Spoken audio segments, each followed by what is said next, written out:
قل يا عظيم أنت العظيم. Nabi Allah Yusuf alaihi salatu wassalam, ketika beliau dibuang dalam sumur, apa beliau jatuh? Tidak jatuh. Dalam banyak kitab Tarikhul Anbiya dan lain sebagainya, sebelum Nabi Yusuf itu jatuh, Allah berfirman pada malaikat Jibril, adrik ibadi ya Jibril, hei Jibril, itu ada hamba saya yang dibuang di sumur itu, kamu selamatkan. Sebelum Nabi Yusuf jatuh, langsung disambar malaikat Jibril dari langit ketujuh sana.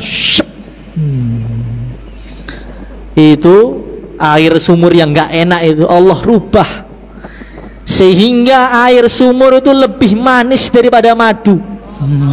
Itu airnya Allah naikkan, dalam satu riwayat dipadatkan tapi tidak menjadi sekeras batu, tapi tidak secair air, padat tapi empuk seperti singgasana raja.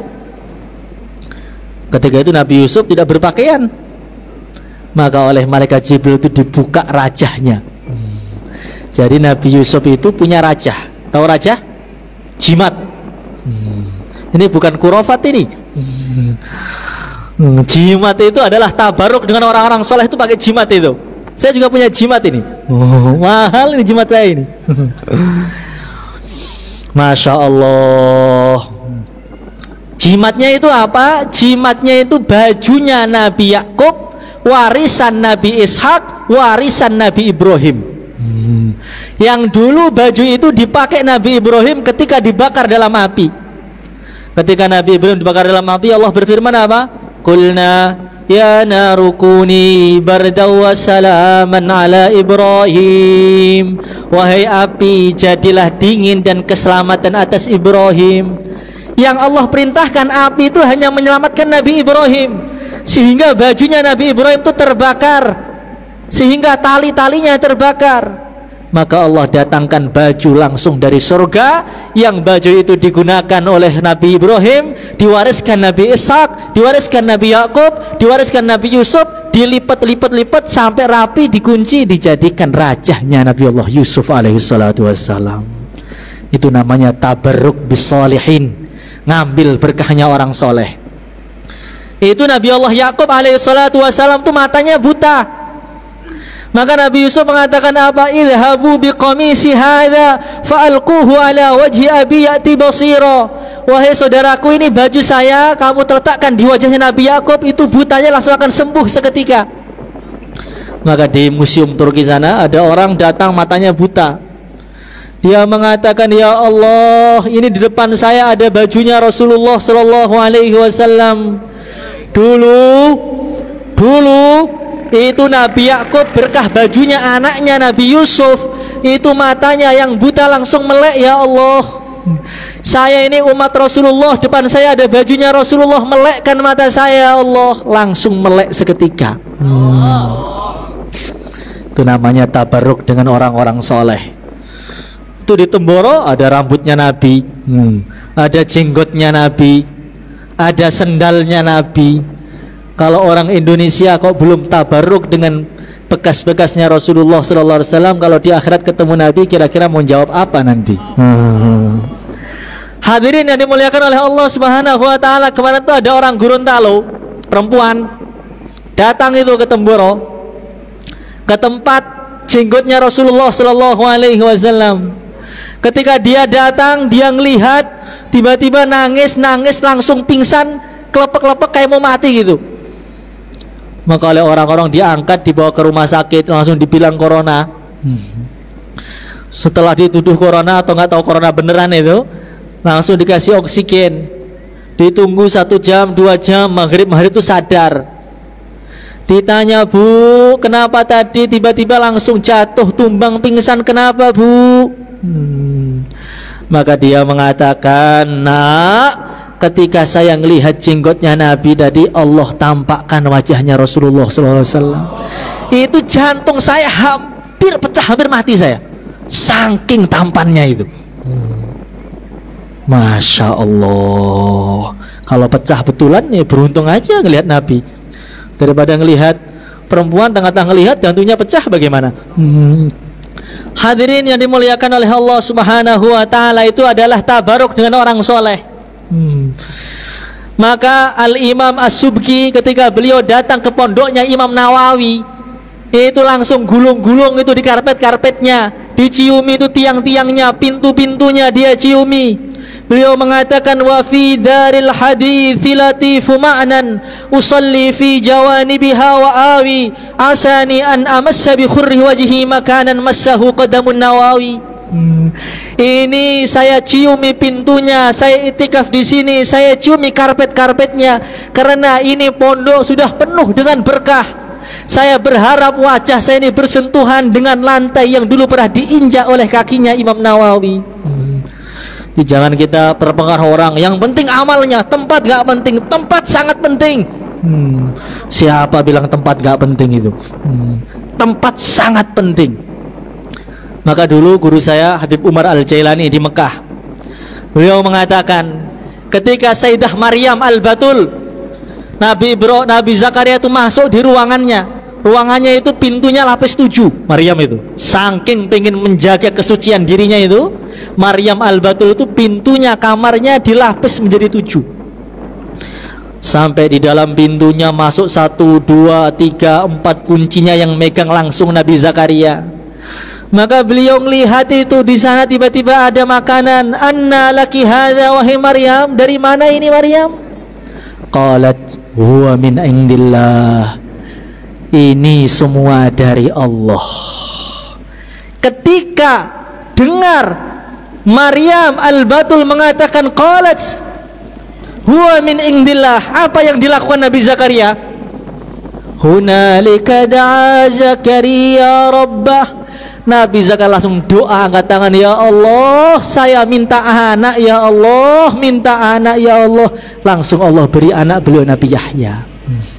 Nah, guru saya Habib Umar mengatakan, kenapa seperti itu? Tempat-tempat yang mana datang nusratullah, di situ doa, di situ Allah akan kabulkan. Maka Nabi Zakaria itu makbul langsung doanya kapan? Ketika beliau doa di kamarnya Maryam, tempat Allah turunkan makanan dengan bighairi hisab, makanan dengan tanpa ada usahanya. Maka kita ini datang ke tempat-tempat mulia, ke Mekah Al-Mukarramah, datang ke Madinah Munawwarah, datang ke kubur-kuburnya para wali. Sampai salah satu ulama mengatakan, siapa yang bawa kitab Bukhari datang ke salah satu makamnya wali Allah, dia mengatakan, ya Allah, dengan berkahnya kitab Bukhari, sirnya kitab Bukhari ini ya Allah, dan dengan berkahnya wali di depan saya ini ya Allah, saya minta ini, minta itu, Allah akan kabulkan seketika.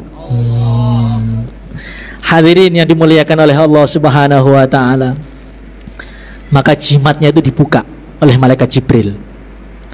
Ketika jimatnya dibuka, sumur yang gelap gulita tadi berubah menjadi terang benderang.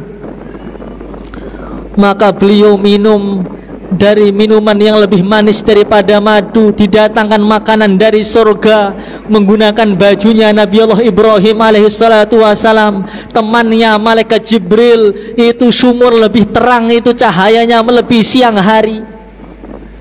Ini orang yang berakhlak itu begitu, mau dijatuhkan makan semakin mulia. Tampaknya dari luar Nabi Yusuf itu di dalam kegelapan sumur, kegelapan malam, kegelapan hutan, tapi pada hakikatnya Nabi Yusuf itu di atas singgasana raja, temannya malaikat Jibril, terang benderang bersama banyak jutaan malaikat di situ. Jadi kalau orang itu berakhlak, tidak bisa dijatuhkan, itu tidak bisa. Baik dijatuhkan dengan dihinakan atau dijatuhkan dengan dimuliakan. Ujian pertama Nabi Yusuf dihinakan berhasil. Kemudian datang ujian yang kedua. Ini ujian yang lebih berat dibanding ujian yang pertama. Apa itu? Ujian diajak maksiat. Siapa yang uji? Majikannya sendiri. Namanya siapa? Zulaikha. Zulaikha itu wanita yang paling cantik seluruh Mesir. Dan suaminya itu impoten. Bagaimana kira-kira? Apa itu? Masya Allah, Zulaikha itu lihat Nabi Yusuf itu mulai kecil, makin besar itu makin tampan, makin tampan, makin tampan, makin tampan. Tapi Nabi Yusuf semakin dikejar semakin menjauh.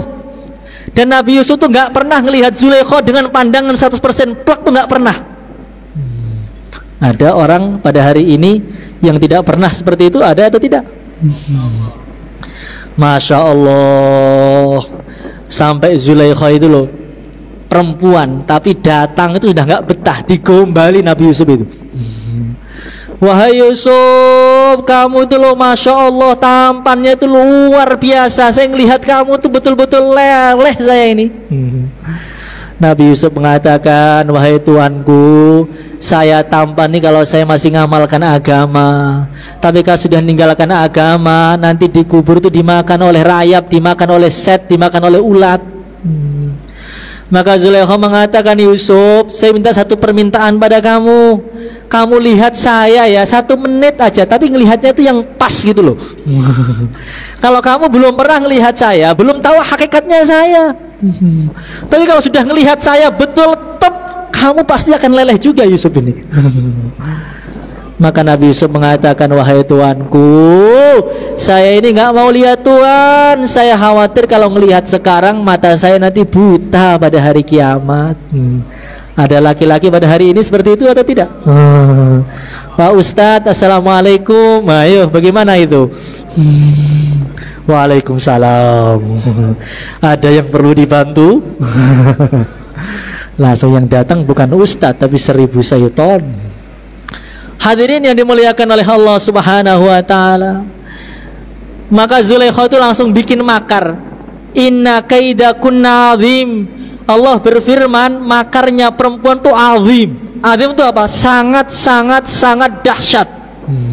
Sedangkan Allah mengsifati makarnya syaitan, inna kaidas syaitani kana dha'ifa. Setan itu lemah. Sedangkan perempuan azim.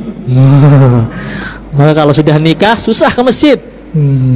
Apalagi yang sudah dasarnya gak pernah ke masjid sebelum nikah. Makin nikah tarik itu sarungnya langsung duduk. Betul atau tidak? Nggak tahu saya nggak pengalaman seperti itu. Hadirin yang dimuliakan oleh Allah Subhanahu wa ta'ala. Maka makarnya bagaimana?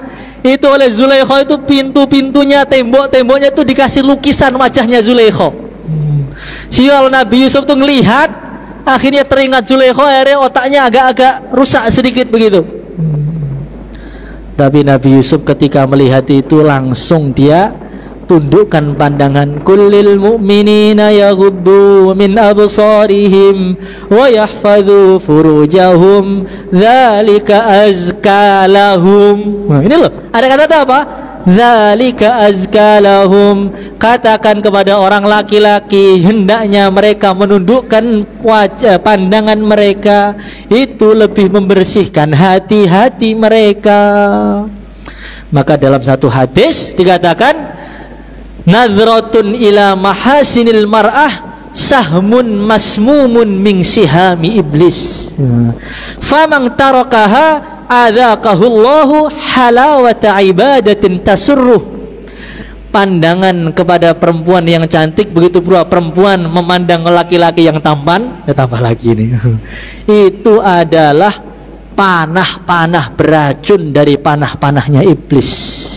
Barang siapa yang mampu meninggalkannya, maka Allah akan berikan kepada dia kenikmatan rasa, kenikmatan beribadah.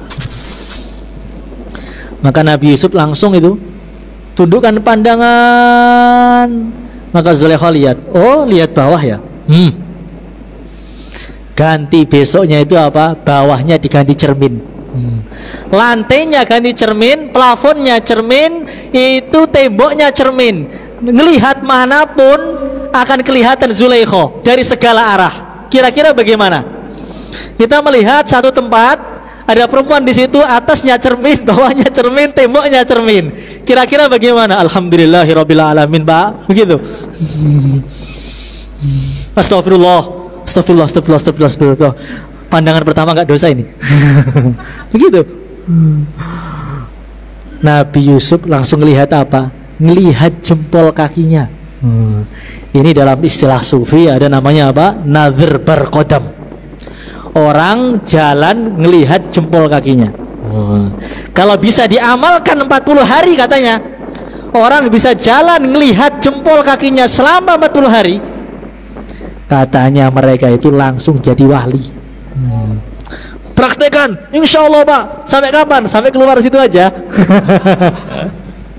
Betul atau tidak? Itu kalau kuat. Kullil mu'minin wa kullil mu'minat yaghdudna min absarihim. Wah, itu kalau kuat bisa ngelihat jempol kakinya selama 40 hari aja. Jangan melihat. Itu insya Allah dia ngelihat orang langsung dapat hidayah. Ada orang mabuk dia lihat aja dapat hidayah. Dia sentuh dapat hidayah. Wah, bagaimana? Maka Nabi Allah Yusuf itu langsung melihat jempol kakinya keluar dari rumah. Maka suatu ketika warawadatuhu allati huwa fi baitiha an nafsihi wa ghallaqatil abwaba wa qalat haytalak. Ini ujian terbesar ini. Ini lebih berat daripada ujian dicaci maki, digebuki, diinjak-injak. Ujian apa itu? Ujian pintu rumah dikunci semuanya, jendelanya dikunci semuanya, itu dalam rumahnya dihias seperti hiasan pengantin baru, yang goda itu majikannya, orang yang tercantik, suaminya sedang pergi, hanya ada berdua dan orang yang cinta mati dengan dia. Dan dia mengatakan apa? Hai talak, ayah kemari. Kira-kira kalau kita begini bagaimana? Langsung lari begitu ke depan. Belum dipanggil aja sudah datang terus, apalagi dipanggil langsung loncat. Hai talak, naam hai talak. Begitu. Masya Allah.